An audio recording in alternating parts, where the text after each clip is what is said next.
नमस्कार, मी सुचिता कुलकर्णी. आपण पाहत आहात जागतिक न्यूज चॅनल. पाहुयात आताची ठळक बातमी. सप्तशृंगी गड रस्त्यावर खड्ड्यांचा विळखा, भाविकांची गैरसोय वाढली. नाशिक प्रतिनिधी पंकज जैन, उत्तर महाराष्ट्र.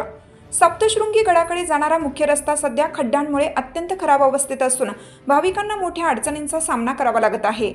रस्त्यावर खड्ड्यांची संख्या वाढल्यामुळे प्रवास धोकादायक ठरू लागला आहे. अनेक ठिकाणी अपघाताची शक्यता निर्माण झाली असून वाहन चालकांमध्ये नाराजी आहे. या पार्श्वभूमीवर स्थानिक प्रशासनाने तातडीने लक्ष देऊन रस्त्यांची डागडुजी व दुरुस्ती सुरू करावी अशी जोरदार मागणी होत आहे. तसेच सप्तशृंगी गड दर्शनासाठी येणाऱ्या भाविकांसाठी बस सेवा लवकरात लवकर सुरू करण्यात यावी अशीही मागणी पुढे आली आहे.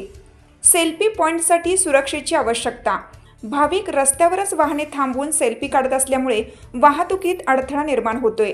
रस्त्याचे काम सुरू असल्याने मागील पुढील वाहने दिसत नाहीत.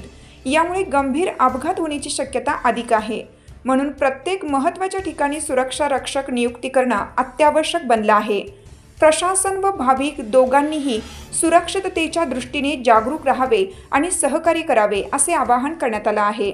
प्रशासनाने तातडीने उपाययोजना करून भाविकांचा प्रवास सुखकर व सुरक्षित करावा हीच जनतेची अपेक्षा. ताजा घडामोडी पाहण्यासाठी जागतिक न्यूज चॅनलला सबस्क्राईब करा, शेअर करा आणि बेल आयकॉन दाबायला विसरू नका. जागतिक न्यूज चॅनल सोबत रहा अपडेट. धन्यवाद.